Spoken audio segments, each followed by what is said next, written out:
America's two great pastimes collide on this podcast. It is baseball and making money. From the dog days of summer through the October Classic, Greg Bases Peterson's going to be free swinging at the betting board as he tries to hit a grand slam for your bankroll. Now here is GP.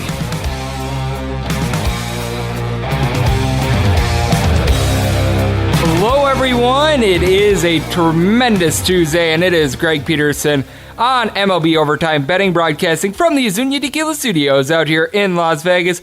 We got a terrific show for you as NBC Sports Radio's Tim Murray, co-host of The Daily Line, is going to be joining me in the second segment. That's going to be a lot of fun. Going to talk a little bit about the Washington Nationals. Going to talk about some slumping aces, what he's seen in baseball so far this year. We're going to have a good old time. In the final segment, I give you a side and total on every game on today's betting board as we touch them all, and we're going to have a couple more plays than expected as the Boston Red Sox versus Detroit Tigers game was rained out yesterday, so I'll be breaking down both those games for you, even though there's no line since it is a doubleheader at this point. But we did get a couple Twitter questions from you guys, so let's provide some answers. So you have questions, and Greg may or may not have any insight into them, but let's dive into the Twitter mailbag. This first one comes to me from a gentleman that goes by the name Fantasy Roots. That is his Twitter handle, at Fantasy Roots, at @GN_D1.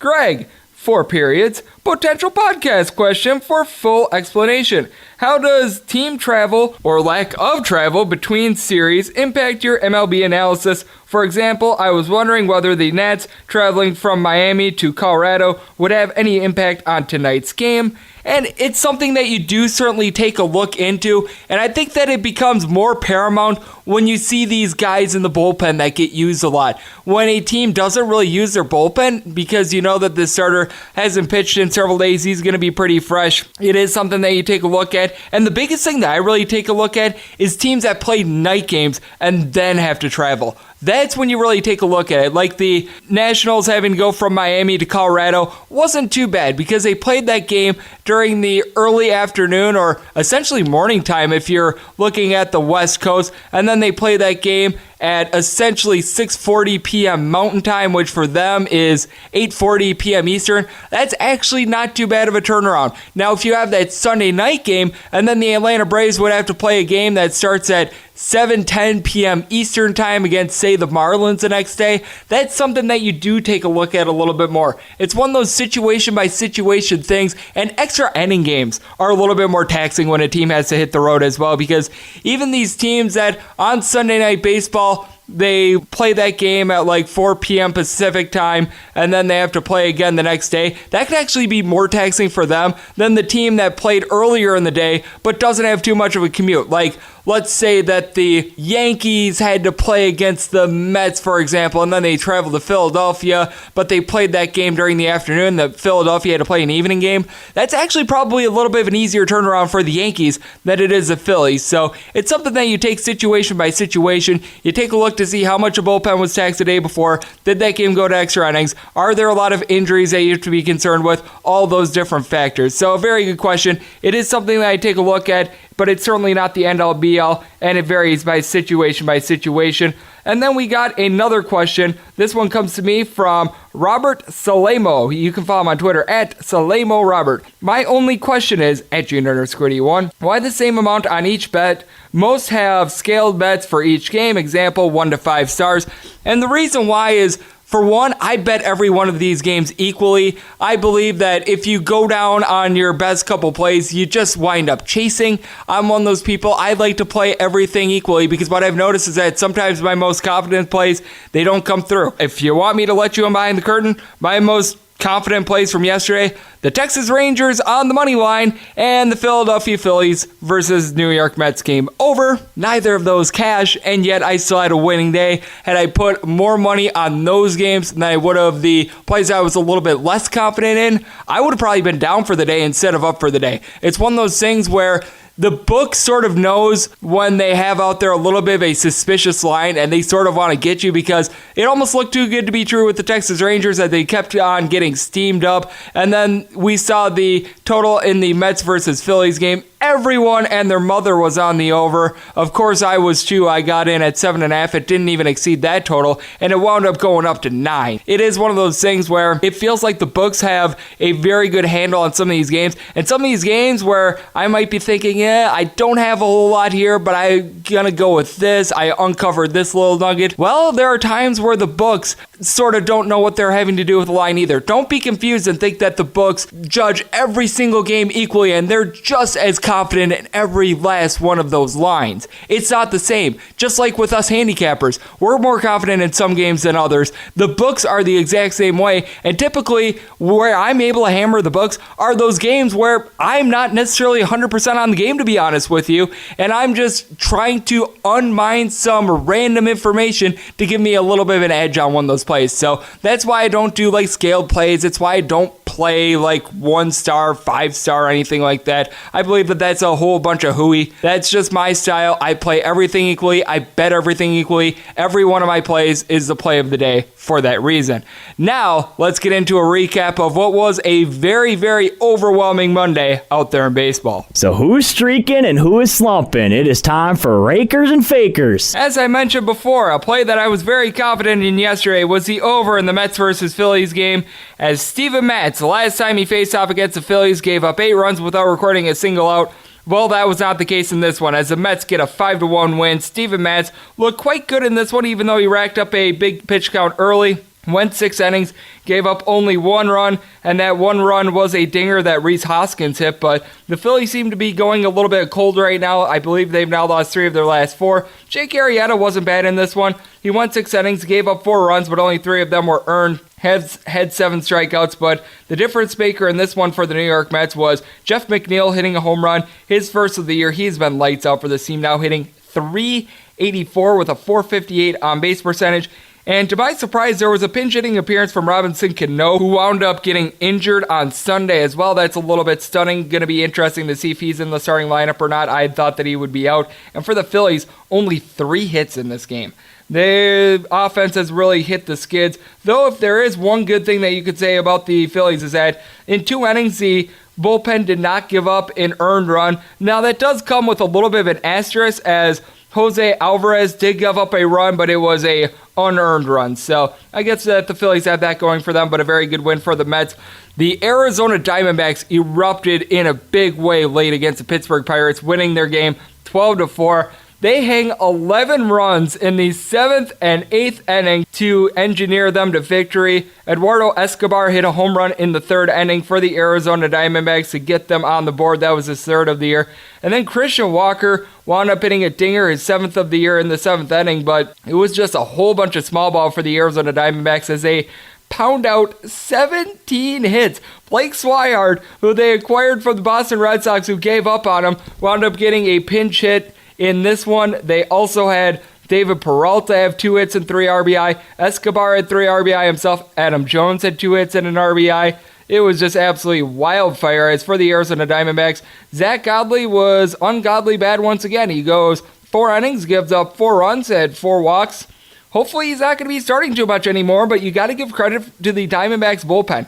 They pitch 5 innings, they give up 2 hits and no runs, so kudos to them. Then for the Pittsburgh Pirates, going into this, Joe Musgrove had been rolling. It wasn't like he pitched terrible in this one. 6 innings pitched, he did give up 5 hits, 3 earned runs, but his ERA is still 1.59, so that's not very bad, but you just take a look at the bullpen of the Pittsburgh Pirates. Kyle Crick winds up giving up 4 runs in 2/10 of an inning.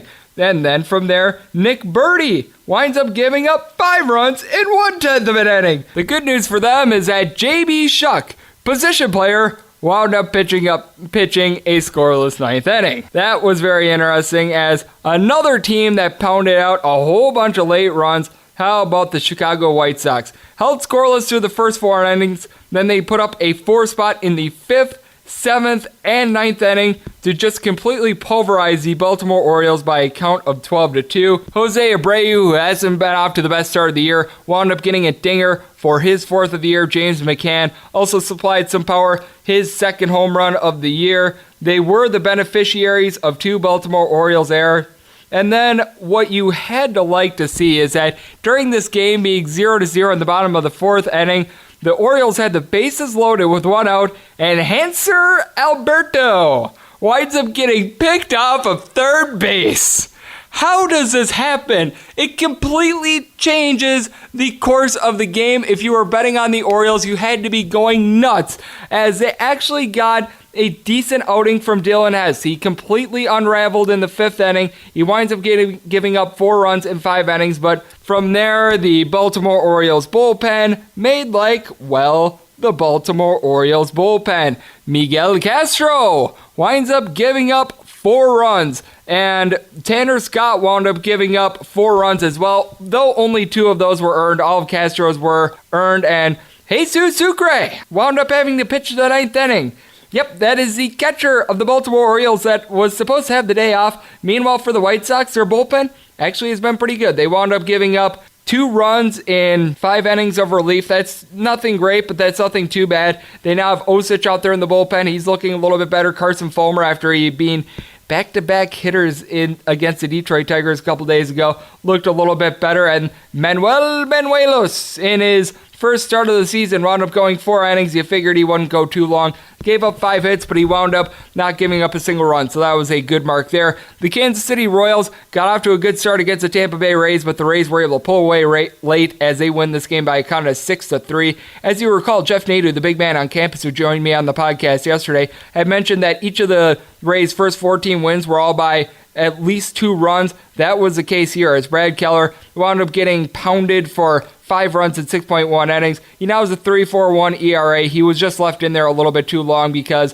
Ned Yost has no idea what he's doing as a manager. But the Kansas City Royals did get a couple home runs. Alex Gordon went deep for his 5th home run of the year. Jorge Soler, his 6th. And then Hunter Dozier played a little bit of long ball for his 7th. But unfortunately, all 3 of those home runs were solo home runs. A good sign for the Tampa Bay Rays was Yandy Diaz getting an 8th inning home run. That was his 6th of the year. And Mike Zunino wound up going yard. That was his first home run as a Tampa Bay Ray. He was a offseason acquisition. He was a part of the Malik Smith trade, so that was good there. And the Tampa Bay Rays, by the way, only 3 men left on base. Yuni Chirinos wasn't necessarily his best start, but he wasn't bad either. The Tampa Bay Rays are going with some various starters, with Blake Snell currently on the injured list. He went 6 innings, gave up 3 runs. And if you're looking for a really good sign for the Tampa Bay Rays, it's that they had a couple bullpen arms that were struggling that pitched a little bit better in this one. Chaz Rowe wound up having a scoreless outing along with Wilmer Font, who actually got the win. Both these guys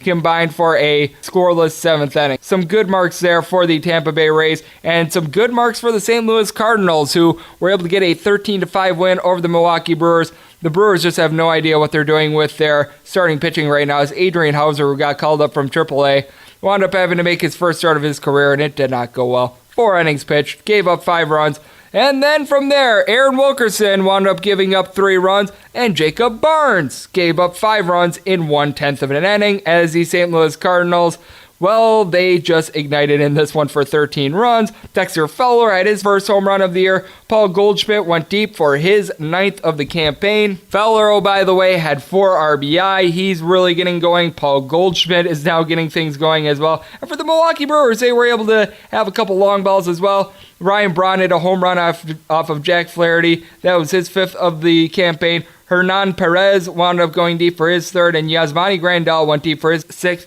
And Travis Shaw had a home run for his 2nd of the year. Problem for Travis Shaw is he's still hitting a .182, as Jack Flaherty wound up getting the win in this one, but in the process, he gave up 3 home runs, gave up 4 runs, all earned. He did have 10 strikeouts, but he still doesn't look quite like himself from last year. And it's very interesting because right now, the listed starter for the St. Louis Cardinals is a man that pitched some relief in this one in Dominic Leone. Currently, the Las Vegas betting board has him listed as the starter for Tuesday, though right now, taking a look at ESPN, because this game is currently off the board, I think that they just made an error, because right now what ESPN is showing me and what I'm seeing from other outlets is that the starter for the St. Louis Cardinals is going to be Daniel Ponce de Leon. Yes, even bookmakers make errors. I just pointed that out right there because not even the bookmakers know who's starting for the St. Louis Cardinals tomorrow. But we do know that the Minnesota Twins were able to get a nice win over the Houston Astros by a count of 9-5 on Monday. For the Minnesota Twins, they were able to get the offense going early and often. Jason Castro was able to hit his first home run of the year, but the real difference maker was one Jorge Polanco, who wound up having 4 hits and 4 RBI in this one, including a dinger, his 4th of the campaign. For the Minnesota Twins, they got a decent start out of Jake Odorizzi, goes 5.2 innings, gives up 2 runs, and not a single walk. But if you're looking for a little bit of a trouble spot for the Twins, it's the fact that Ryan Harper came in relief. He had been pretty flawless so far this year, and he wound up giving up a 3 spot in the 7th inning as the Houston Astros were able to get a home run out of Michael Brantley, his 4th, and Carlos Correa, his 4th of the campaign. But Brad Peacock, he winds up giving up 3 runs in 5 innings, and then the bullpen from there was not a whole lot better as Josh James winds up giving up 3 runs in 2 innings. He had been doing a pretty solid job for this team this year. Now he is up to an ERA of 7.11. I guess you could say he's open 24/7 for getting knocked around. And then Chris Davinsky also gave up 2 runs for this Astros bullpen, as well as the Twins are right now really raking. And speaking of teams that are raking, how about the Colorado Rockies? At one point, this team was 3-12. They have now won 7 of their last 8 games. They get the win over the Washington Nationals by a count of 7-5. Tyler Anderson wound up making a spot start, and it did not go well. 3 innings, gives up 5 runs, but then how about the Colorado Rockies bullpen? From there, in 6 innings of work between So-Oh, Sean Oberg, Wade Davis, and Chad Bettis, giving up just 2 hits and no earned runs. Got to give them a lot of credit. And then the Colorado Rockies got it done with the long ball. Nolan Arenado had his 4th home run of the year. Mark Reynolds was able to chip in a dinger, his 3rd of the campaign. And then with a pinch hit home run was Raimel Tapia. That was his 2nd of the year. That was absolutely huge for the Colorado Rockies, as that was a little bit of insurance for them. For the Washington Nationals, Jeremy Hellickson not only did not go deep, but he did not have a good outing in general. He goes 5 innings, gives up 5 runs. That's just not something that you can have, especially with his bullpen, as Wander Suero wound up giving up a run, and then Kyle Bearclaw gave up a run as well. We're going to be talking to Tim Murray of NBC Sports Radio about this a little bit later, but this Washington Nationals bullpen not good. But what was good was the fact that Brian Dozier wound up getting a home run. That was his 4th of the campaign. It looked like it was going to be a big difference maker as it was a 3-run dinger, but from there the Nationals could not generate any offense. Speaking of teams that could not generate any offense, the Texas Rangers, who just slapped around the Houston Astros entire staff, managed only 1 run against the Oakland A's as the A's were able to get a 6-1 win. Of all guys to get an RBI, Patrick Wisdom, his 1st of the year, as it was just 6 hits for the entire Texas Rangers team on this night. Mike Minor had his worst start of the year. He winds up going 6 innings, gives up 4 runs, 3 walks, and that includes a home run that he gave up, and providing the power was Stephen Piscotty, his 4th of the year. He had been in a little bit of a slump, so that was a big one for him. And for the Oakland A's, Chris Bassett made his 1st start of the year, and he looked very good in 5 innings. He gave up 2 hits, had 7 strikeouts, did issue 4 walks, but the Oakland A's bullpen did actually a solid job. Joakim Soria and Fernando Rodney came in for an inning apiece and did not give up a single run, and the Oakland A's bullpen wound up going 4 innings. They gave up 1 run as a whole, so very encouraging signs there. And if you're looking for encouraging signs for the New York Yankees, they wind up going to extra innings with the LA Angels. This is a game that, oh, by the way, is going on as I'm doing this broadcast. I need to get it up by midnight Pacific time, and things were looking like they were going to be a bit of a slugfest early, and then things really tapered off as it took until the 12th inning for a team to score any runs, as it was 2-2 after the bottom of the 3rd inning. Luke Voigt was able to hit a home run for his 5th of the year,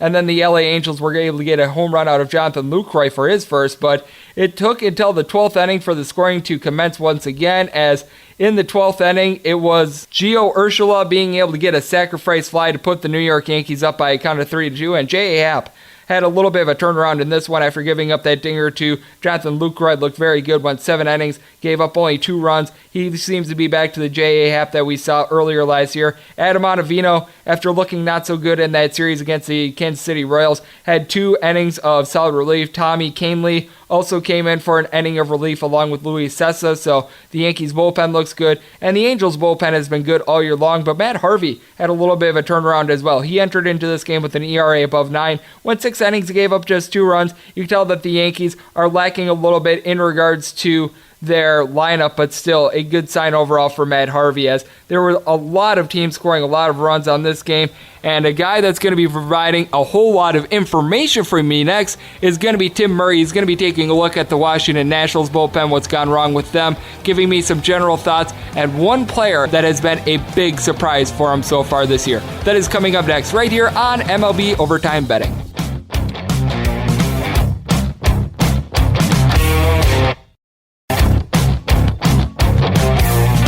Greg is going to the bullpen as he makes a call to the Azuña hotline.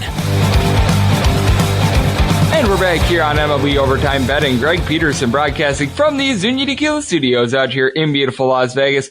Great pleasure to be joined by our next guest. You can hear him nationally Monday through Friday from 3 to 7 p.m. Eastern. That is noon to 4 p.m. Pacific time on NBC Sports Radio, as he is a co-host of The Daily Line, a terrific show I've had the chance to be on as a guest a couple times. You can find him on Twitter at @1TimMurray. It is Tim Murray joining me in. How are you doing on this fine day, my friend? GP, doing well, man. Appreciate the invite. I'm doing well as well. Thank you so much for being on with me, and we're both doing a little bit better than the Washington Nationals bullpen.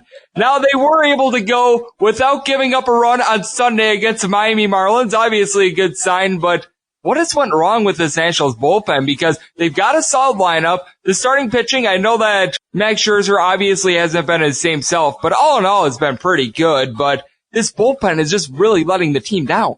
Yeah, I have 2 different bets this offseason on the Nats winning the NL East. Now, look, the NL East, to an extent, has, not lit the world on fire. It's still April, so could it figure itself out? Yeah, but it's a massive disappointment, and the Nats thought what they were going to trot out there would be solid, bringing in Trevor Rosenthal, a year removed from, missing a season with injury, trading for Kyle Bearclaw. But no, it's been anything but very disappointing. And the amount of usage that Sean Doolittle has had to sustain so far is, I just don't know if he can keep it up. I mean, it feels like every single game they have to either get him up, bring him in, hold someone from the game. It's not sustainable. And, as a person who covers the team, also as a fan of the team, it's frustrating. And it's been an issue for this organization for a long time. And I thought they were going to right this ship. I thought that ownership would figure out over time that they do need to spend money on the bullpen. This is an ownership in the Lerners that has spent money on big name players. There's no doubt about it. They have gone out. They got Max Scherzer, giving him $210 million.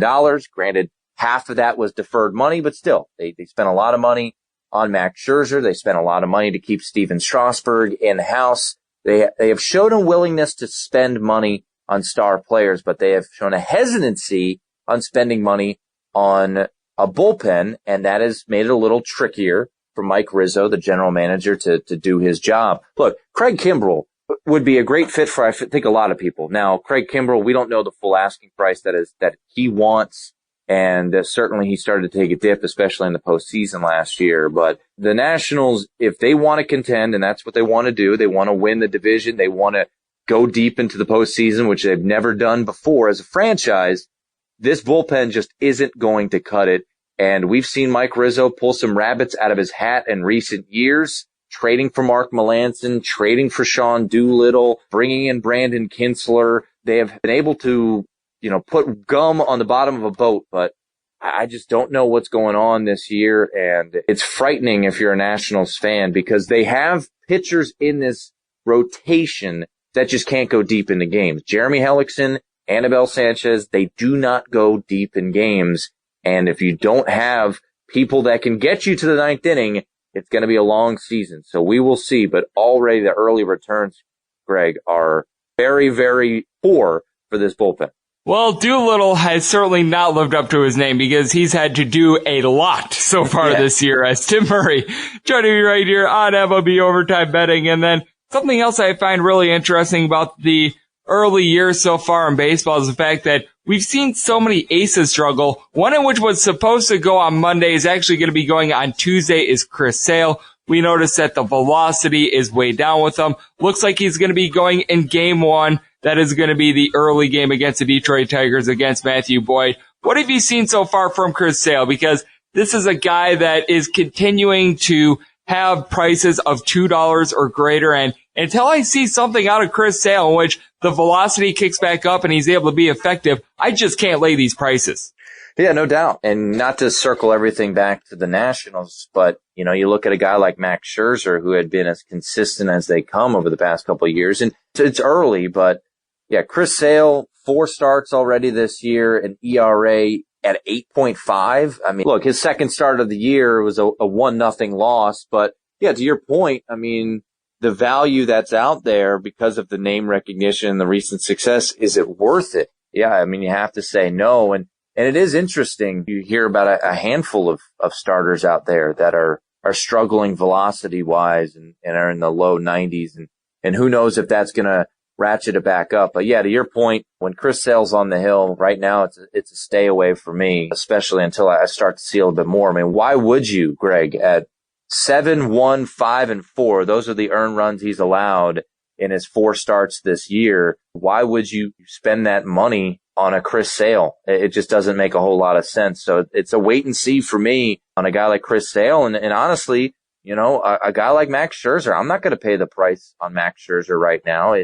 I think he'll figure it out, but, you know, to go to Miami and give up 6 earned, it was stunning. Now, it was his worst start of the year, no doubt, but for aces like Scherzer and Sale and the price that they always will be, it's just not worth it right now for either of those guys. Absolutely. I'm right there with you as we've got Tim Murray on the horn right now. But a guy that I do think there is some value with is going to be going on the bump on Tuesday, Jose Quintana of the Chicago Cubs. Cubs start out the year 1-6. They've really turned things around ever since then. He's actually a slight underdog at home against Kenta Maeda of the LA Dodgers. And I feel like the Cubs in general seem to be turning things around. Anthony Rizzo and Chris Bryant have not necessarily gotten off to the best of starts, but what we're noticing is guys like Jason Hayward, Daniel Descalso doing a good job of being able to hit for this team. And ever since that rough start, the bullpen has gotten in line, and Quintana himself has been a very good pitcher that seems to be putting it all together. Yeah, the Cubs are one of those teams that I was fascinated with early on in the season because it seemed like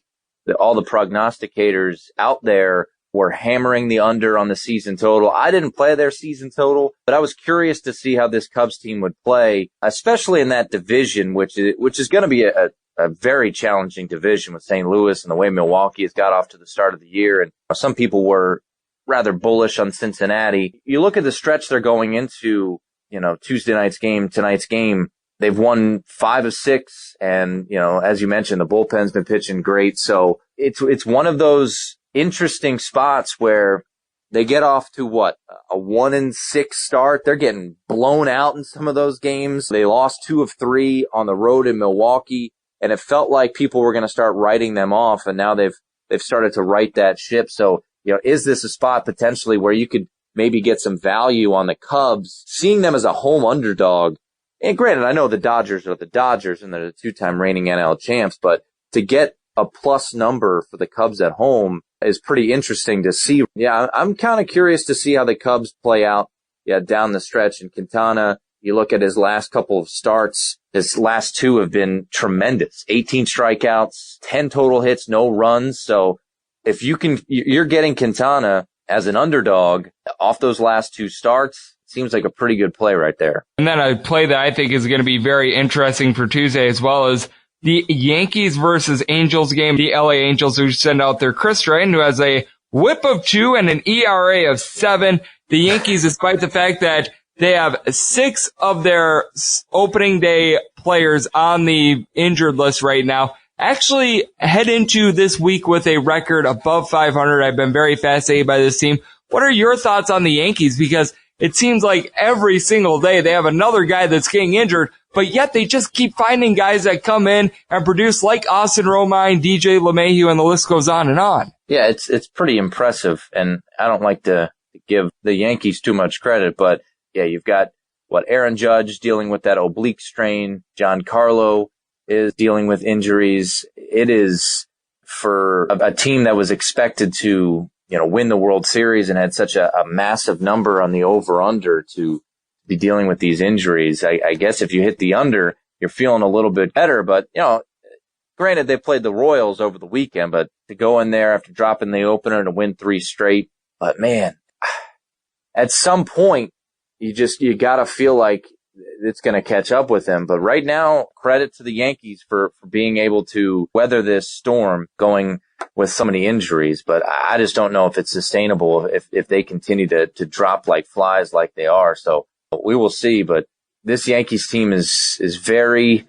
curious to me how they're going to play in that division, Greg, as you know. I mean, look at the way the Red Sox have gotten off to their start. The Rays, they've dropped a handful here, but they were playing great. The Orioles seem to have figured out that they're actually pretty terrible, so they started to lose some games. But yeah, I'm curious about this Yankees team. If they keep sustaining these injuries, what are they going to do? And it's never fun to be on an 8-game road trip out west, or 9-game, however many it is, with LA, San Francisco, and Arizona. Granted, I guess if you're going to be out west dealing with the injuries, you'd rather be playing the Angels, the Giants, and the Diamondbacks than the Dodgers and the Mariners, or something to that effect. So we'll see if they can right this ship here, but it's pretty crazy the amount of injuries that they're dealing with. But James Paxton, their big addition, has looked phenomenal in these last 2 starts, and he's going to, I would imagine, just continue to right that going forward. So when you can get 24 strikeouts from your ace in 2 straight games, that's not too shabby. So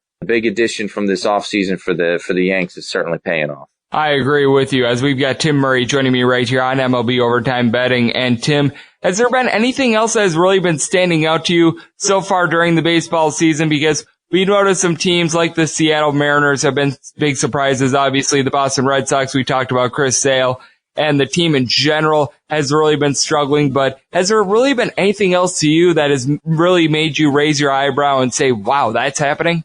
I mean, I don't want this to be a cop-out answer, but how in the world is Christian Yelich just continuing to do this? Coming off of being a Brewers fan, I love it.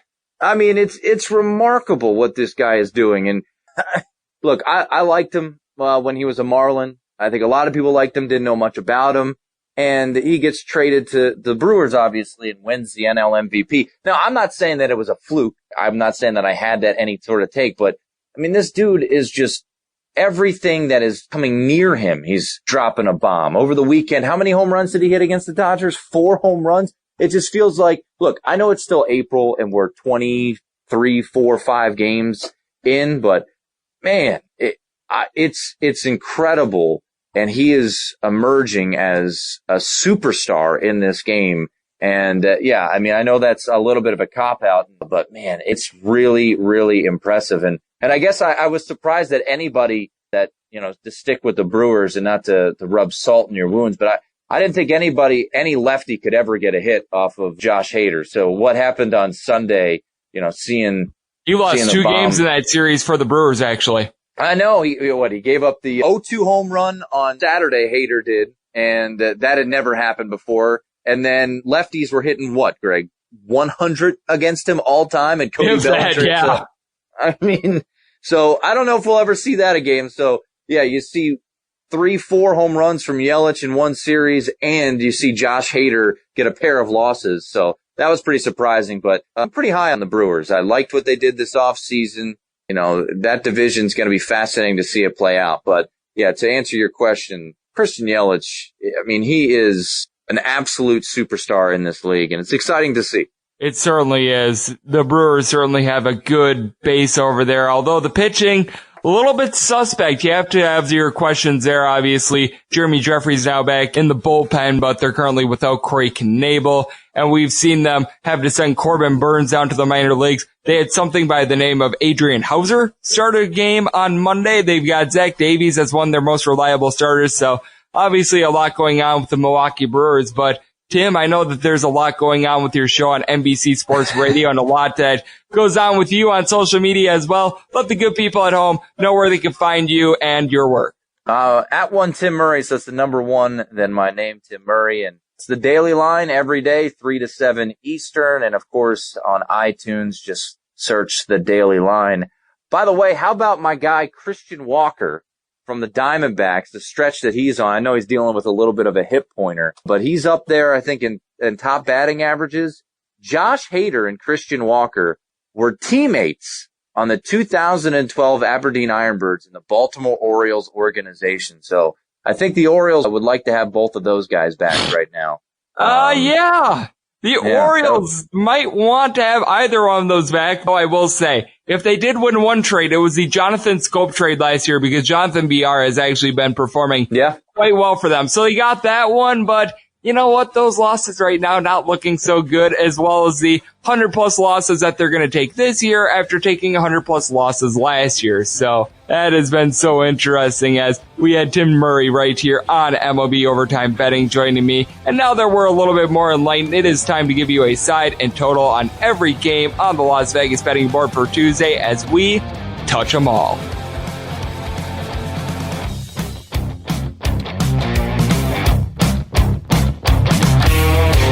Hey, I'm Steve Heitner, the guy who uttered the famous phrase, "That's gold." And that's the inspiration of my new podcast, That's Gold with Steve Heitner. We talk sports, sports betting, movies, comedy, food, drink, Vegas, music, movies, and more. 5 days a week.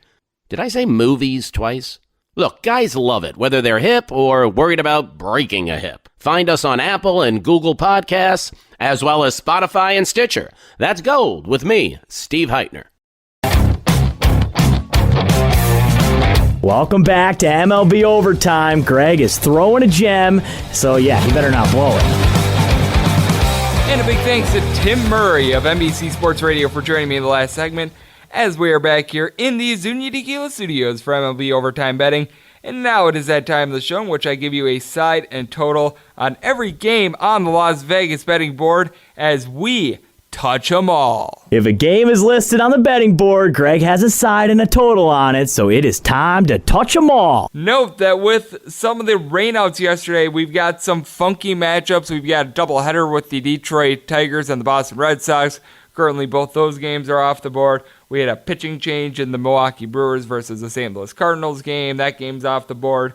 The Tampa Bay Rays are going to be going with an opener. That game is off the board. So we've got a lot of things going on, but anything that I cannot give you a play on here or anything that is not locked in, going to be noted on my Twitter page at @unit_81. And we're going to be going in rotation order as always, starting with 901, 902.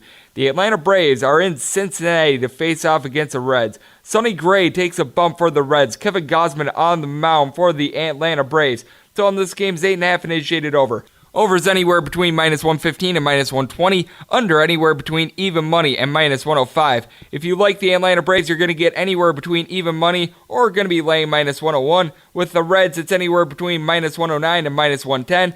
Kevin Gausman has been a very decent starter for the Atlanta Braves. He's nobody that's going to absolutely light the world on fire, but I do like what he's able to provide. Now, we know that the Atlanta Braves bullpen leaves a whole lot to be desired, but I do think that Kevin Gausman is going to be able to go out. He's going to be able to provide a quality start. In the 3 starts that he's had so far this year, he's 1-1, 2.75 ERA, has won 19 2/3 innings, giving up only 9 hits, so he's been doing a solid job there.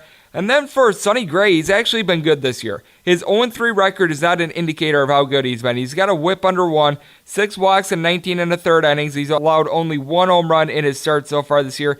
He's been quite good. And then something else that's going to help out the Atlanta Braves pitching staff, especially Gausman, is the fact that the Cincinnati Reds as a team come into this game hitting a .197. Now, they do have 29 home runs as guys like Jesse Winkler and Dan Diedrich have been able to provide some power.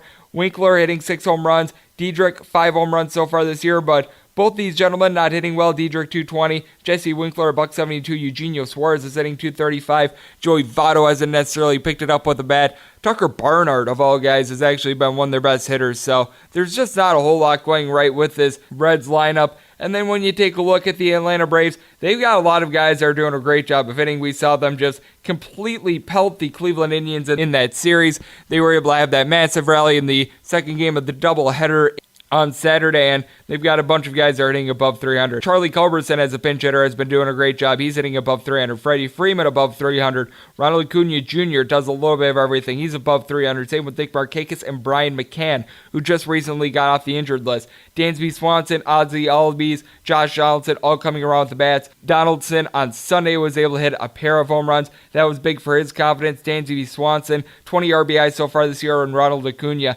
6 home runs. The Cincinnati Reds have a good bullpen, so for that reason, I am going to take this game under. I do think that the Braves are going to be able to score a modest amount of runs, but I do think that Sonny Gray is going to be able to keep them in check. But I think that with how badly the Reds' bats are struggling, this is a game in which you've really got to take a look at the Atlanta Braves. I know that sharps have really been betting the Reds quite a bit so far this year, so I'm in a little bit of wait-and-see mode on the Braves, see if I can maybe get more of a plus 105, plus 110 on this price, but certainly all aboard the under at even juice. I think that this is a game in which neither team is really going to exceed 4 runs. I think the Braves probably win something 4-2 in this spot, so going to be on the Braves, and I've already locked in the under just in wait-and-see mode on that number with the Braves. 903, 904 on the betting rotation. The Arizona Diamondbacks are in Pittsburgh to face off against the Pirates. Yarg. Trevor Williams goes on the mound for the Pittsburgh Pirates. Meanwhile, for the D-backs, you've got Luke Weaver on the bump. Total in this game is 7.5 and is shaded over. Over is anywhere between minus 115 and minus 120. Under is anywhere between even juice and minus 105. If you like the Pittsburgh Pirates, you're going to be laying anywhere between minus 120 and minus 123. If you want to take a shot on the Diamondbacks, anywhere between plus 110 and plus 113.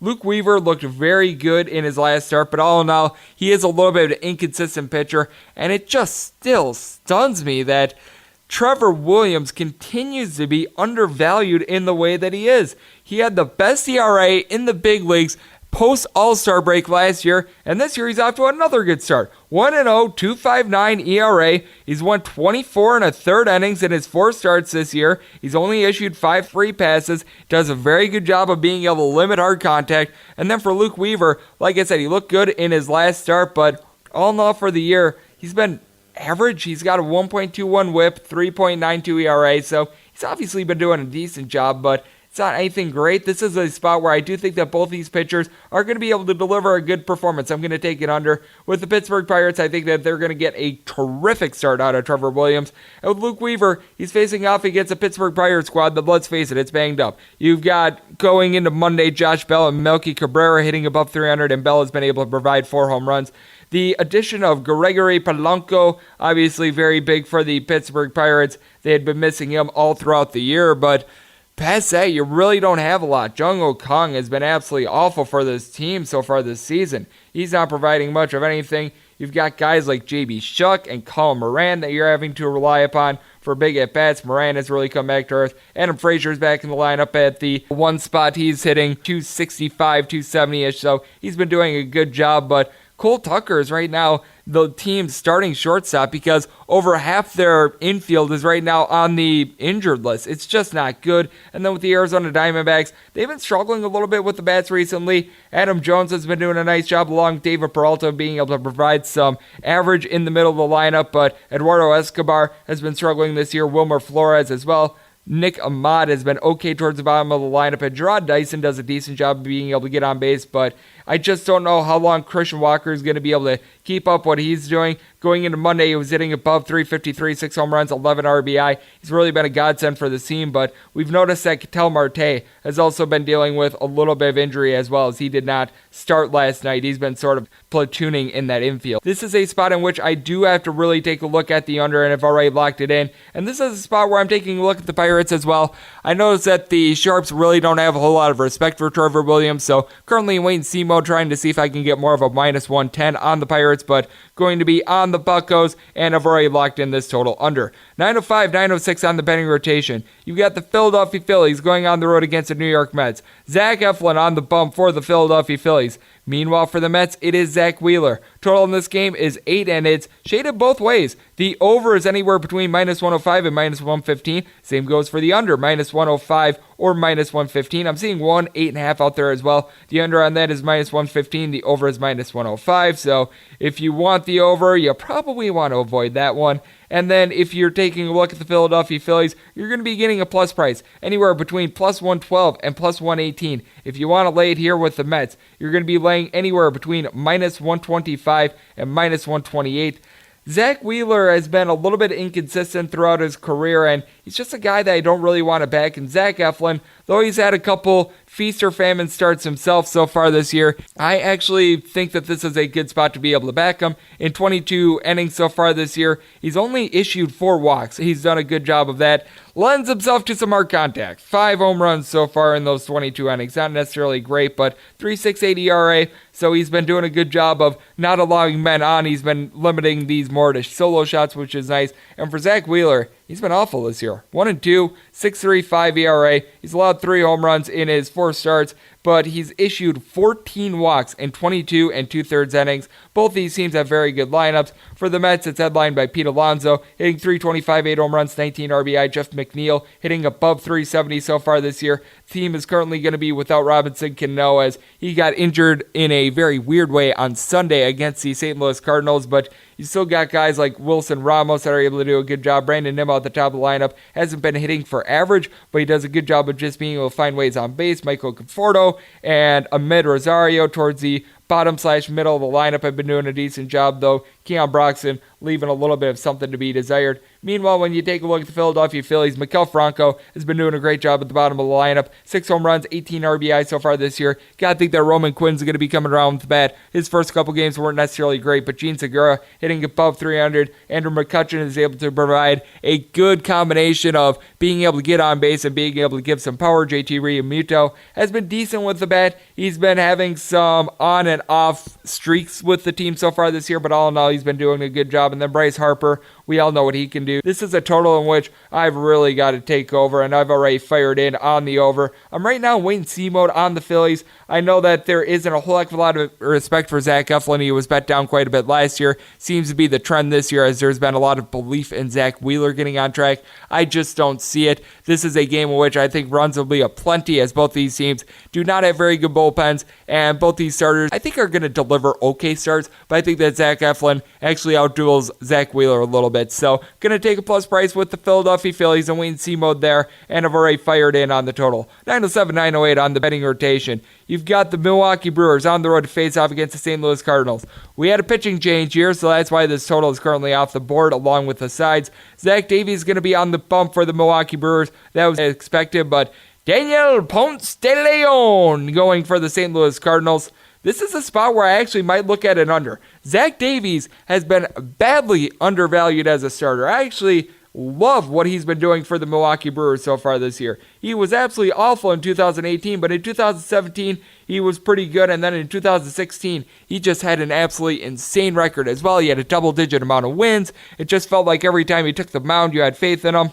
He's been issuing maybe a couple too many walks. 22.2 innings so far this year in his starts. He's issued 9 walks, but does a good job of being able to limit the hard contact. And Ponce de Leon, whenever he got a shot last year, was absolutely sensational. We all remember in his debut, he was able to deliver 7 no-hit innings. He does a very good job of being able to limit the amount of damage that he takes. Sometimes gets a little bit too happy with the walks, but past that, he's a very solid pitcher. The Cardinals have a decent bullpen. I like what I'm seeing out of the Brewers bullpen, even though Josh Hader, as we just talked about with Tim Murray, did have those 2 losses in the series against the Dodgers, but getting back Jeremy Jeffries is big. And with the Milwaukee Brewers, you've got a bunch of guys that are hitting. Christian Yelich, 13 home runs and 34 RBI going into Monday. Lorenzo Cain at the top of the lineup, hitting right around 300. They do have a couple guys that do need to pick it up. Going into Monday, Travis Shaw, Ryan Braun, Jesus Aguilar, all hitting below 100, and Orlando Arcia himself, 225, so obviously they need to pick it up there, but Eric Thames has been able to do a great job as a platoon player. And then for the St. Louis Cardinals,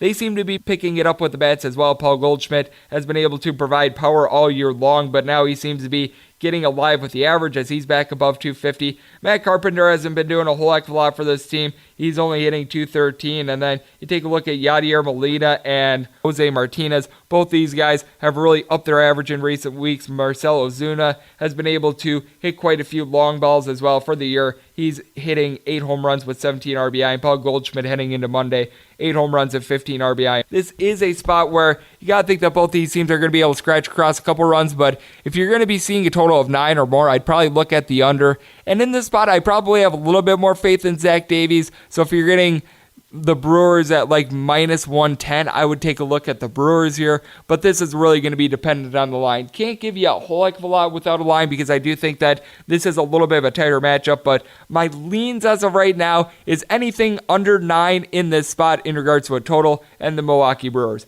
909, 910 on the betting rotation. You've got the Dodgers on the road facing off against the Cubbies. Kenta Maeda goes for the Dodgers. Jose Quintana for the Chicago Cubs. Cubs are a slight underdog in the spot, anywhere between plus 102 and plus 105. Meanwhile, the Dodgers, anywhere between a minus 112 and minus 115 favorite. No total on the board since this game is being played at Wrigley Field, and that total is going to be very dependent on the wind.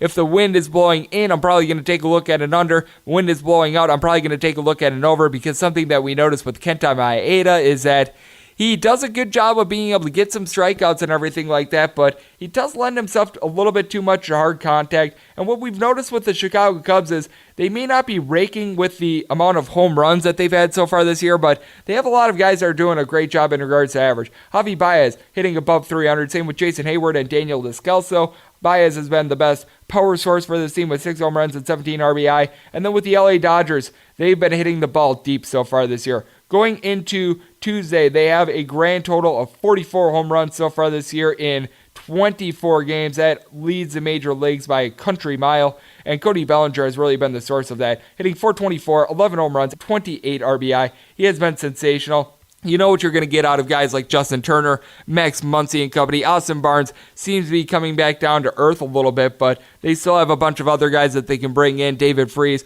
whenever he's out there playing the field, he's done a very solid job for this team. And for the Cubs, you got to think at some point that Anthony Rizzo and Chris Bryant are going to be able to get back online. Anthony Rizzo hitting below 200. He's been a little bit of a woe for this team, but with everyone else hitting the way that they have, it's really been a big boost for this team. And Wilson Contreras has been terrific at the catcher spot as well. And then when you take a look at the LA Dodgers, their bullpen is not very good. And with the Cubs, I actually like what I've seen out of the bullpen recently. I know that Brad Brock gave up that run a couple days ago against the Arizona Diamondbacks, but all in all, it seems to be rounding into form. So for that reason, I have already locked in the Cubs at a plus price. Obviously, no play on the total yet. I'm going to be basing that play based on the wins. Check back on my Twitter page at @Juden_81 in the morning for a play on the total on this game. Game 9, 11, 9, 12 on the betting rotation. We've got the Washington Nationals in Colorado to face off against the Rockies.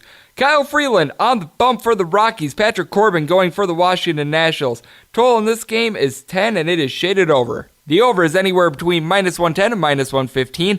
Under anywhere between minus 110 and minus 105. If you want to take a shot here on the Washington Nationals, you're going to be getting anywhere between minus 18 and minus 123. If you like the Rockies, anywhere between plus 108 and plus 113.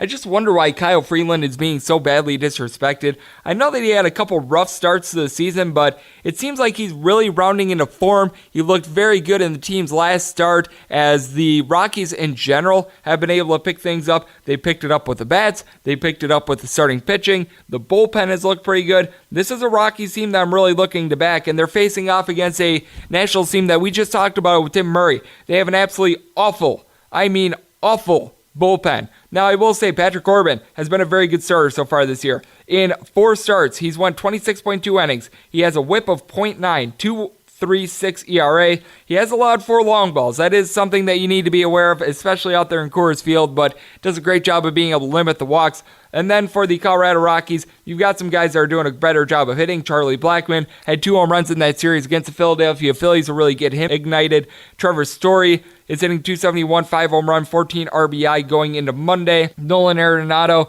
had a streak last week in which he had 3 home runs in 3 games. That was obviously something that was able to get him going. And now they have David Dahl and Ryan McMahon off the 10-day injured list. That is going to be a big boost for them as well. And for the Nationals, they've got some guys that are hitting as well. Going into Monday, Anthony Rendon Rendon had a .371 batting average with 6 home runs, 18 RBI. Juan Soto had been doing a nice job for this team. He was providing a little bit of everything in regards to the average and the power. He's not necessarily hitting for the greatest average ever at .236, but does a great job out there in the middle of the lineup, and he does a nice job of drawing walks. Victor Robles has been a nice find, hitting .286. Howie Kendrick, ever since coming off the DL, has been hitting right around .400, but what I will say is that Brian Dozier is letting the team down. He's hitting below .200. Ryan Zimmerman has not been his old self, and Wilmer Defoe leaves a little bit of something to be desired. And the Rockies have a couple guys like Garrett Hampson and company that have been doing a great job either. I just feel like 10 is way too high in the spot with Kyle Freeland and Patrick Corbin going. I am all about the under in this spot, and I've already locked in the under.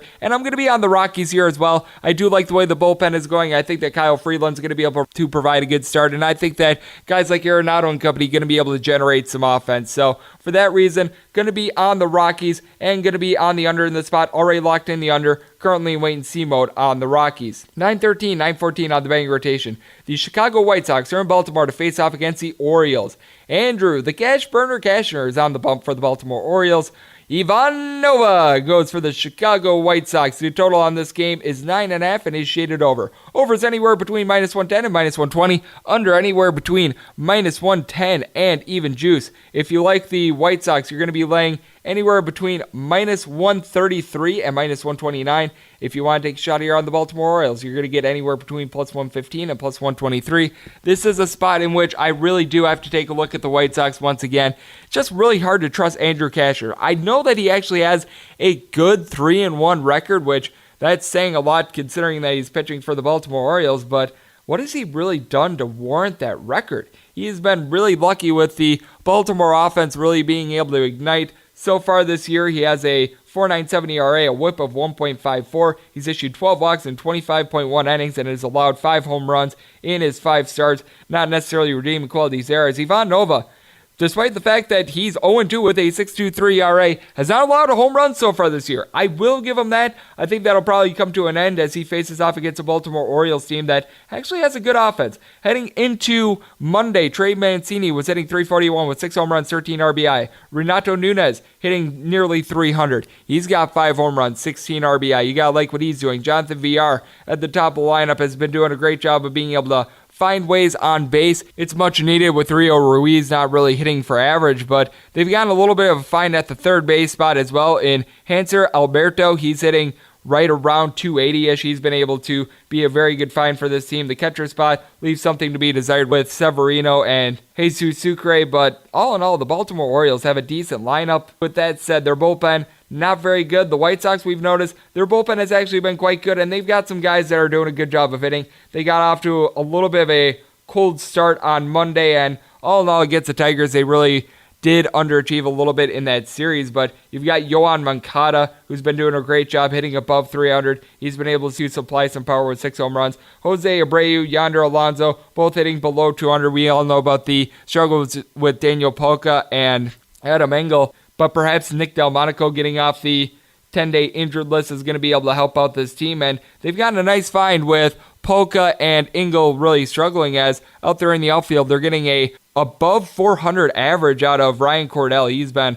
a very good find for this team. And then you also take a look at Tim Anderson. He's hitting above 400 for the year. He's able to supply some power, so he's been terrific as well. Eloy Jimenez is for some reason on bereavement. I'm not quite sure why, but I'm figuring that he's going to be out of this game. But with that said, I think that the White Sox should be able to win this game, and they should be able to win this game convincingly. I'm going to be on the White Sox run line. Currently wait-and-see mode as to what price I'm going to be getting, as I'm seeing plus 125 across the board there. But I am all about this over. I've actually been noticing that the total has been ticking with regards to the juice in favor of the under, which I think is very curious, because if I can get more of an even juice on 9.5, I'm certainly going to take it. So in wait-and-see mode on both the run line and the over, but those are going to be my plays on that game. 9.15, 9.16 on the betting rotation, as I mentioned a little bit earlier. One of the games that are currently off the board. It is the Kansas City Royals on the road facing off against the Tampa Bay Rays. Homer Bailey goes for the Kansas City Royals, and for the Tampa Bay Rays,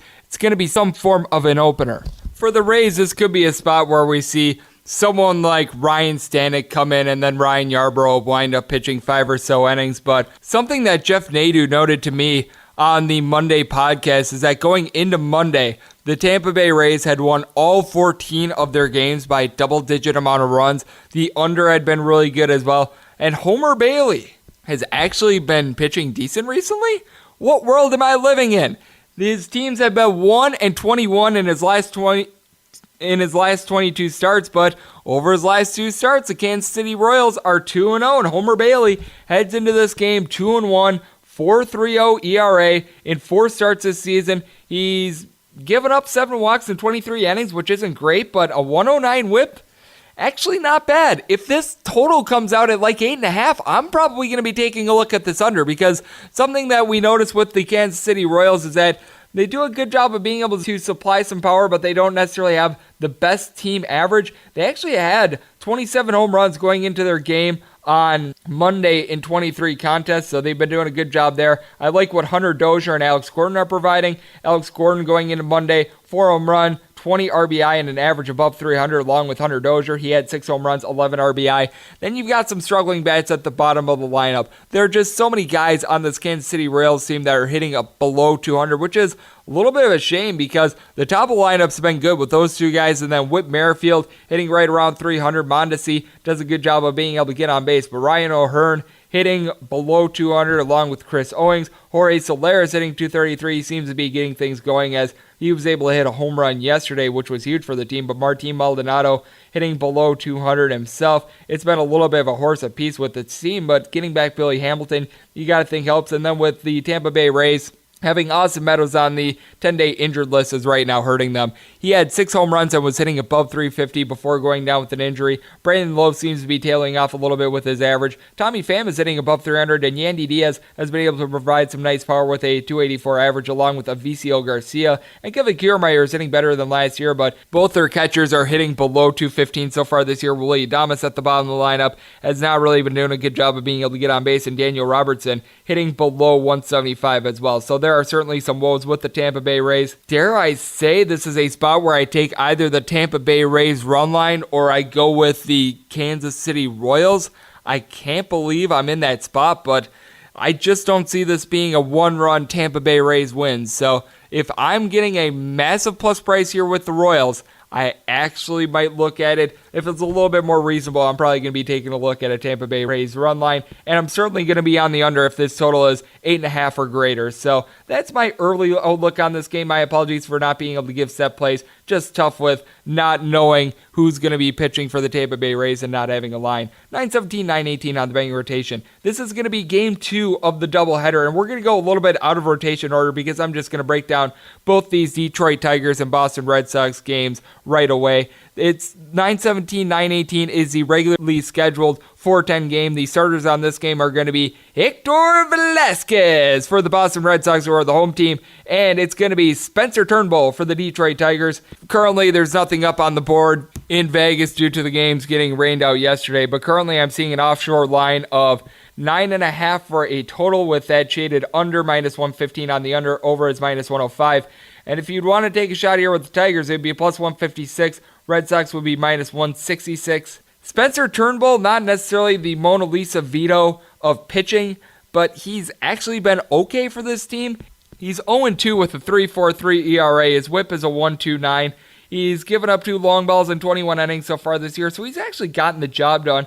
And then Velasquez, he has a 2.84 ERA, which you gotta like, but what you don't like about Hector Velasquez is that he just doesn't go deep into starts. This is a guy that's probably going to provide the Boston Red Sox 3 innings, and then they go into the bullpen that's led by guys like Ryan Brazier, Tyler Thornburg, Bryce Johnson, a bunch of guys that you really just don't want to be putting your chips in the basket of. And that means that the Boston Red Sox in general are going to have a very taxed bullpen, because in the other game it's going to be Chris Sale going on the bump for the Boston Red Sox and Matthew Boyd going for the Detroit Tigers. That's going to be game 1 of the doubleheader. That's 9:31, 9:32 on the betting rotation. And I'll just give you the line that I'm seeing right now in that game because it's off the board in Vegas, but on the offshore line, I am seeing a total of 8. The over and the under, both -110. The Tigers are going to be getting +190 in that one, and it is going to be the Boston Red Sox laying 205. I can tell you right now, give me Matthew Boyd in that one. Matthew Boyd has been absolutely sensational for this team all year long. He's one of the top leaders in regards to strikeouts. And with Chris Sale, he's got an ERA near 9. I know that he had one quality start when he faced off against the Oakland A's earlier this year, but it's just hard to be laying $2 with Chris Sale at this point.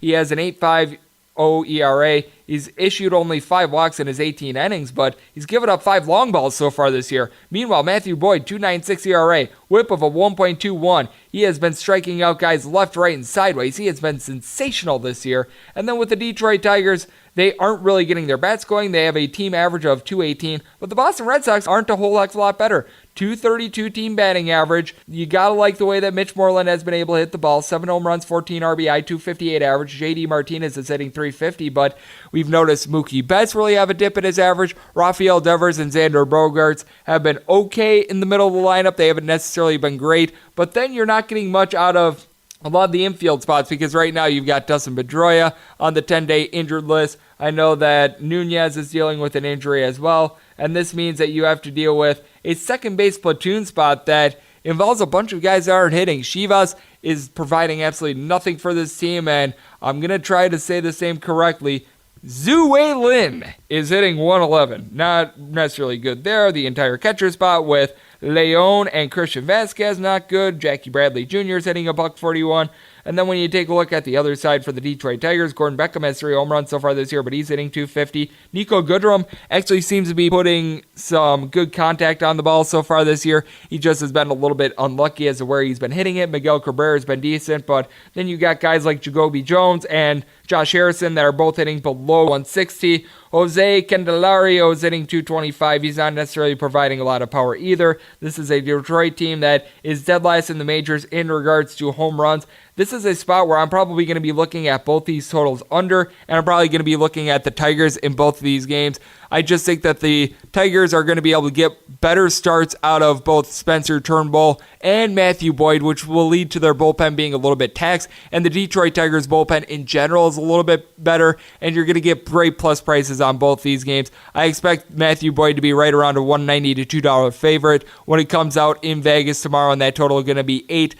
I just don't see either team being able to get more than like 4 runs in either of these games, even if the Boston Red Sox do have to dive deeper into their bullpen in Game 2. So looking at a pair of unders in this doubleheader and looking at taking the underdog Detroit Tigers in both spots if that's the way that it shakes out. Like I said, currently no lines up in Vegas, so check back on my Twitter page at GN_81 in the morning for that. 9:19, 9:20 on the betting rotation. The Minnesota Twins are in Houston to face off against the Astros. Wade Miley goes on the hill for the Astros.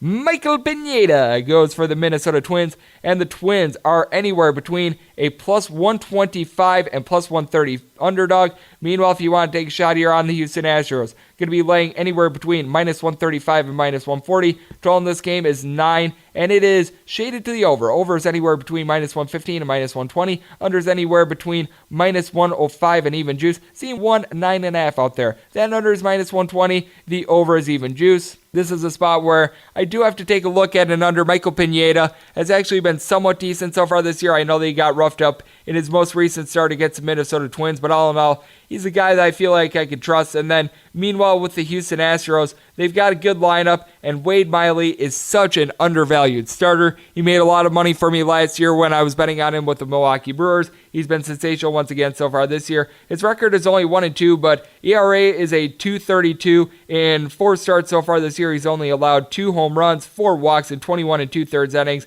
He's been sensational there. Michael Pineda also been limiting the walks in 18 2/3 innings.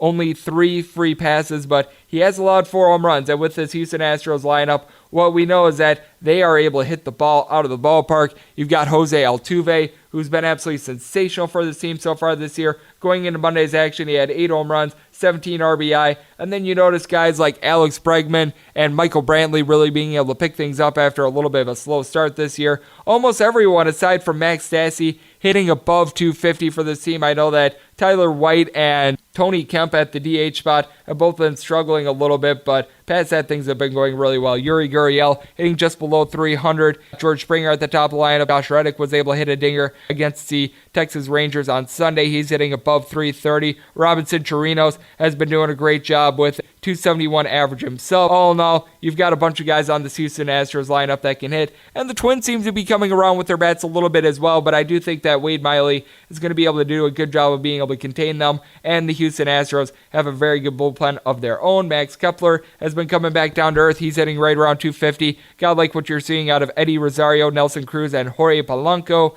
All these guys are hitting 280 or greater, with Jorge Polanco hitting above 350 for the year, and Rosario has really been getting the job done with the bat. He entered into Monday's action with 9 home runs, 20 RBI. You gotta like what he's doing. But then with the Minnesota Twins, you've got a couple guys that are struggling. Marwin Gonzalez has not been doing a good job. CJ Cron has really come alive, but Jonathan Scope still a little bit hit or miss as well. So I'm going to be taking a look at this total under, and as a matter of fact, I've already locked in the under, and I'm going to be on the Astros in this spot. I think that there's a great possibility that this is a one-run game, and I think that the Astros can be able to pull this one out, but I'm currently in wait-and-see mode on that price, because right now the best I'm seeing is minus 135. Would like to be laying more in the neighborhood of minus 125 or minus 130, but if I have no choice, I will lay the minus 135. So looking at the Astros, but in wait-and-see mode on the price, and I've already locked in this total under. We move on to 921, 922 on the betting rotation. This game was on the board about an hour before I did this broadcast, and now it's off the board because it is the New York Yankees on the road against the LA Angels. Chris Stratton on the bump for the LA Angels, and it was supposed to be Domingo Germán going for the New York Yankees. Instead, we are going to be getting Jonathan Loaizaga. The total on this game was 8.5, and it was shaded over, and we were noticing that the Yankees were right around a minus 110 favorite. You got to think something similar is going to be coming out when this game is relisted on the betting board in the morning. And I was taking a look at the Yankees, and I was all about the over because Domingo Germán had been doing a decent job this year, but Chris Stratton is awful. He has a 7 ERA, a whip of 2. He doesn't limit hard contact. He gives out too many free passes. He was absolutely wretched with the San Francisco Giants last year. He's been horrible with the LA Angels so far this year, and I know that the Yankees are badly banged up. 6 of their 9 starters from opening day this year are currently on the injured list, but they're still getting some production. Clint Frazier has been sensational. Entering into Monday night, he was hitting .339 with 6 home runs and 17 RBI. Luke Voigt is able to generate some power. He's hit some home runs so far this year. Not really hitting for average. He's hitting right around 230-ish for the year, but he's able to do a good job in the middle of the lineup. Brett Gardner was able to come around on Sunday with 3 hits. That was a good sign for them. Urshela at the third base spot has actually been hitting right around 280-ish. That's been a nice find. Mike Tauchman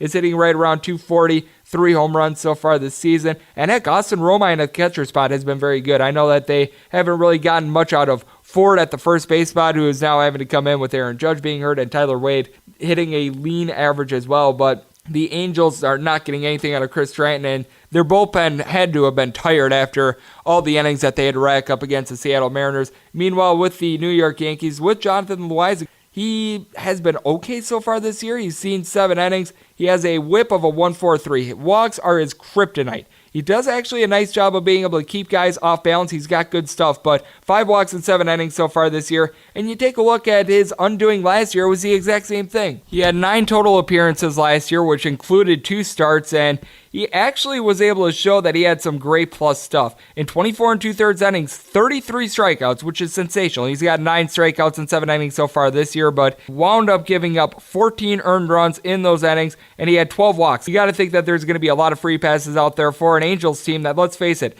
they don't necessarily have a bunch of mashers on the lineup. Mike Trout has been sensational for this team. Heading into Monday, hitting .233, 6 home runs, 14 RBI. But Albert Pujols isn't what he once was. He's hitting below 200. Justin Bour barely hitting above 200. And then you got Brandon Goodwin, who's been really the godsend for this team. He's hitting above 340. He's been sensational. And Tommy La Stella was able to hit 2 home runs on Sunday against the Seattle Mariners to get him on track with Zach Cozart and Peter Borges, both hitting below 110 going into Monday. Cole Calhoun also below the Mendoza line. He has been absolutely wretched, and Drelton Simmons seems to be getting things back online, and Daniel Fletcher does a decent job of being able to get on base. But all in all, just not too many redeeming qualities here. It's going to be very interesting to see what the Yankees do in regards to how deep they go with Loaisiga, because you have to feel like they're going to get a lot of innings out of the bullpen, which has been decent. I know they let them down on Sunday with Adam Ottavino and company giving up some runs, but I will say that there are some redeeming qualities with the Yankees bullpen. And with the Angels, you know that they've got a great bullpen as well. Very curious to see where this total opens up at. If it's 9 or higher, I'm probably going to take a look at the under. If this total is right around 8.5, probably going to take a look at the over. And I'm leaning towards the Yankees just because Chris Stratton, well, he just has not been good. So those are my leans on this one. My apologies. I thought I had plays on this one, but it turns out, well, they just wanted to switch up the pitching matchups so that way they could make my show a little bit tougher to do. But we venture on. 923, 924 on the betting rotation. The Texas Rangers are in Oakland to face off against the A's. Frankie Montas goes for the Oakland A's. Lance Lynn on the bump for the Texas Rangers. If you like the Rangers, you're going to be getting a plus price here, anywhere between plus 122 and plus 127. Meanwhile, if you want to take a shot here on the Oakland A's, you're going to be laying anywhere between minus 132 and minus 137. Total in this game is ranging between 8 and 8.5. If you like the 8, the over is anywhere between minus 115 and minus 120. Under is anywhere between even juice and minus 105. If you like the 8.5, the under is minus 120. The over is even juice. This is a spot where I've really got to take a look at the Oakland A's, and I've got to take a look at the Oakland A's on the over. I've already locked in the over of 8 at minus 115.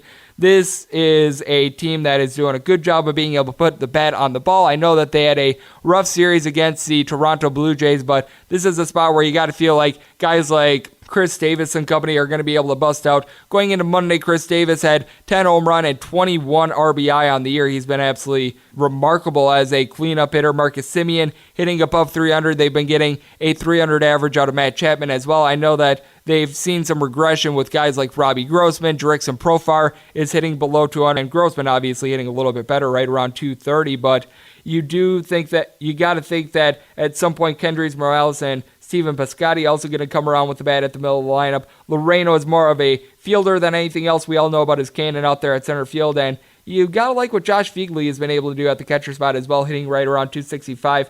Meanwhile, when you take a look at the Rangers, they've been doing a great job of being able to hit so far this year. As a team, going into Monday, they had 28 home runs, hitting 251 as a squad.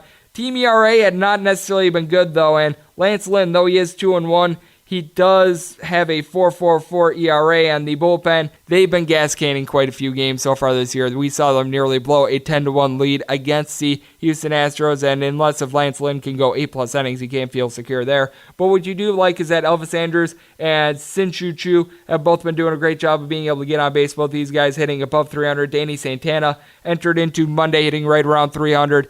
Joey Gallo, though I always comment about him being feast or famine, he's actually got around a 280 average. He's got 8 home runs and 22 RBI himself. He's been doing a great job with the bat. Noah Mazzara has been able to hit a couple dingers. And then the addition of Hunter Pence has been a good one for this team as well. So all in all, I do like what I'm seeing out of the bats of the Texas Rangers. I just don't like Lance Lynn in this pitching spot. And I think that Frankie Montas is going to have a good start here. He's 3-1 with a 2.70 ERA so far this year. He has issued 6 walks in 23.1 innings. He has allowed 4 home runs, but with the Marine layer being out there in Oakland, I think that that's going to limit the hard contact that he's going to give up. I think that's going to keep a couple of these balls in the yard. And Texas just not as good at playing small ball as they are at being able to hit the deep ball. Meanwhile, I have more faith in the Astros being able to drive the runners around. So for that reason, going to be on the Oakland A's in this spot, and I'm going to be on this total over. I'm actually seeing a run line price of the Oakland A's at plus 160. I am all about it. I've already locked this one in, and in regards to the over, as I mentioned before, already locked in over 8 at minus 115.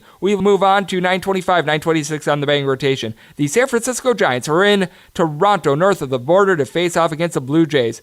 Trent Thornton on the bump for the Toronto Blue Jays. Justin Marja towing the rubber for the San Francisco Giants. Total in this game is anywhere between 8 and 8.5. If you like the 8.5, the under is minus 120. The over is even juice. If you like the 8, the over is anywhere between minus 115 and minus 120. The under is anywhere between even juice and minus 105. If you want to take a shot on the San Francisco Giants, you're going to be getting a plus price of anywhere between plus 105 and plus 112. If you want to lay it here with the Toronto Blue Jays, anywhere between minus 120 and minus 122. Both these teams are riding a little bit high after they were able to get wins on Sunday. The Blue Jays were able to go into Oakland and get a sweep there. Meanwhile, the San Francisco Giants were able to touch up Chris Archer, and they were able to get a 3-2 win on Sunday against the Pirates. And I actually do like Jeff Samardzija in this pitching matchup. He had a rough year last year, but he seems to be coming back this year. Walks are a little bit of an issue. 8 walks in 21 2/3 innings so far this year, but he's done a good job of being able to limit hard contact, whip of a 1.15, and with his 1-1 record, he has an ERA of 2.91.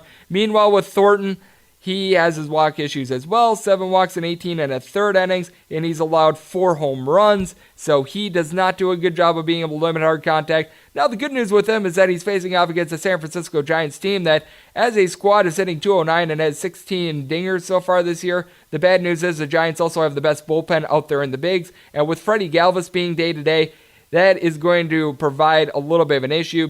Heads into Tuesday with a .315 average, 5 home runs, 12 RBI. I will say that Justin Smoke is picking it up. He's now hitting above 300. He's got 5 dingers with 17 RBI as well. Randall Grichuk was able to hit a couple home runs on that road trip as well. But you still have a couple guys that are not hitting so well, despite the fact that he had 2 home runs in that series against the A's. Brandon Drury still hitting below 200. Daniel Jansen as well, and I know that I noted Randall Grichuk as being able to hit a couple dingers. He's still not hitting for average, though. He's hitting 212, and then at the second base spot, they're getting absolutely nothing at the top of the lineup from Alan Hansen. He's hitting a .176. He's been sort of in and out of the lineup, and there's just not really a whole lot of consistency, as Urania at the shortstop spot has actually been hitting .333. That's been a bit of a surprise, but you don't know what you're going to get out of Teoscar Hernandez and Rowdy Tellez as well. This is a lineup full of question marks. And with the San Francisco Giants, they don't have anyone right now in their normal starting lineup that's hitting above 250. That's obviously a woe. You got to think that at some point, guys like Evan Longoria and Buster Posey are going to be able to bust out with the bats. And Posey was able to have a 3-run home run against the Pirates on Sunday. That was his first of the campaign. But Steven Duger at the top of the lineup hitting 242. Right now, their best hitter, Joe Panik, hitting below 180. They've got Gerardo Parra hitting 215, Brandon Belt 213, Buster Posey 227, Evan Longoria 230, Brandon Crawford 208. The list goes on and on. So for that reason, I am all about the under. Going to see if I'm going to be able to get favorable juice on an 8.5, but if not, I'll just take the even money at under 8. And this is a spot where I actually do look at the Giants just because I do love their bullpen. I think the Blue Jays are going to have a tough time scoring, and I think the Giants are going to have a tough time scoring as well, but I think they'll be able to scratch across a couple of runs with Thornton on the mound. So for that reason, currently in wait-and-see mode as to what price I'm going to be able to get on the Giants and the under, but those are going to be my plays on that game. Game 927, 928 on the betting rotation. We've got the Miami Marlins in Cleveland to face off against the Indians. Carlos Carrasco goes for the Cleveland Indians. Pablo Lopez for the Miami Marlins. You've got a total of 8, and it is shaded under. Under is anywhere between -120 and -110. The over is anywhere between even juice and -110. If you want to take a shot here on the fish, you're going to be getting a big plus price. Anywhere between +$2 and +215. One lay here with the Indians. Going to be laying anywhere between -235 and -250. Carlos Carrasco has looked a little bit better recently. I know that he had a little bit of a rough go of it to begin the year, and he's still a very good strikeout pitcher, but does anyone really want to lay more than -$2 with Carlos Carrasco at this point? I know that the Marlins are struggling a little bit, but we saw on Saturday they were able to get to Max Scherzer of all guys, and Carlos Carrasco for the year, 2-2 in his 4 starts, has only went a total of 17 innings, has allowed 25 hits, 3 home runs, and Pablo Lopez, not necessarily the greatest pitcher in the world, but he actually limits things a little bit. He's got a 5.85 ERA. That's not good, but he's only issued 3 walks in 20 innings, and you know what that means? I'm going to be taking a look at this total over. I know that the Miami Marlins were shut out by Steven Strasburg on Sunday, but I do take a look at what they were able to do to Max Scherzer, and it was honestly pretty remarkable. They've got a couple guys out there in the lineup that are doing Jack Diddley squad. Curtis Granderson hitting below 200 so far this year, but you've got guys like Martin Prado and Miguel Rojas that are hitting above 300. You got to like what they're doing. Brett Anderson seems to be coming around with the bat. Neil Walker, not necessarily hitting for contact. He's hitting right around 200, but Starlin Castro is a guy that's able to provide a little bit of power as well. And with the Cleveland Indians, they now have their full complement of players. Francisco Lindor was able to have his first home run of the year against the Atlanta Braves on Sunday. You've got Carlos Gonzalez and Jason Kipnis back in the lineup. Leonys Martinez has been a decent player at the 1/2 hole, 267 average, 3 home runs, 6 RBI, and Carlos Santana hitting 379 as well. So I do think that we're going to see quite a few runs in this game, and you got to take a look to see if Austin Dean is in the line for the Miami Marlins. He's been a little bit cold ever since that one huge performance against the Phillies, but all in all, this is a total that I've got to take over with these two pitchers on the mound, and I've already locked in that over of 8, and I've already locked in the Miami Marlins at just this massive plus price.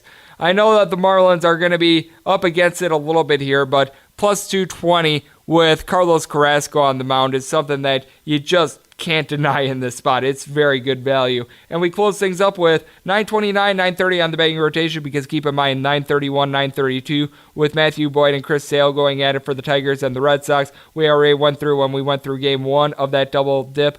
It is the Seattle Mariners on the road against the San Diego Padres. Nick Margevicius is going to be on the mound for the San Diego Padres. Eric Swanson goes for the Seattle Mariners. Total in this game is 8, and it is shaded under. Under is minus 115, over is minus 105. If you like the Seattle Mariners, you're going to be getting a plus price here, anywhere between plus 125 and plus 127. If you want to lay it here with the Padres, you're going to be laying anywhere between minus 135 and minus 137. And this is a spot where I do take a look at the San Diego Padres, and I have already locked this total in. Eric Swanson was able to have a very nice start when he went against the Cleveland Indians. That was a little bit of a tough luck loss for him, as the Mariners lost that game by a count of 1-0. I believe the only game in which the Seattle Mariners did not hit a home run in so far this year. He looked good in that start, but I just wonder how he's going to look in this outing, because the San Diego Padres are going to have a little bit of tape on them, and the Padres seem to be pulling it around with the bat themselves. They're only hitting 223 as a squad, but they do have Fernando Tatis Jr. at the top of the lineup doing everything. He's hitting 291, 6 home runs, 13 RBI. Will Myers is hitting above 300. You got to think at some point Manny Machado is going to bust out, and he's going to be able to have just a couple big performances. He, for the year, hitting more around the neighborhood of 250. Hasn't really been providing a lot of power, but Hunter Renfroe has been able to provide a couple dingers for this team. It was a good sign that Austin Hedges was able to hit a home run on Sunday. He's only hitting 200. Ian Kinsler hitting a $154. You got to think at some point that's going to change. And Fenmil Reyes has been one of the most unlucky players out there in the big leagues. He's been hitting the ball hard, but it's just been right at people. And the same goes for Eric Hosmer. Meanwhile, for the Seattle Mariners, we all know about the guys that are hitting for this team. Domingo Santana hitting 317, 5 home runs, 26 RBI so far this year. Jay Bruce has 9 home runs. Daniel Vogelbach has been getting it done with the bat, several home runs to go with an average above 300. Tim Beckham has been raking. Mitch Haniger does a good job of being able to hit both for average and for power. Edwin Encarnacion only hitting 241. He's got great power though, and the same goes for Ryan Healy. Heck, even Tom Murphy at the catcher spot has been doing great for this team, and D. Gordon doing a nice job of being able to get on base. So I think runs are going to be aplenty, but I do think that the Padres have a much better bullpen in this spot. We saw the Seattle Mariners really leak oil with their bullpen against the LA Angels. They just don't have a lot of guys that they're able to trot out there. Meanwhile, with the Padres, they're actually pretty reliable in the pen. So for that reason, going to be laying it here with the San Diego Padres and taking this total over. I've already locked in the over 8 with favorable juice, and I've already locked in the San Diego Padres as well on the money line. And that will do it for a Tuesday edition of MLB Overtime Betting.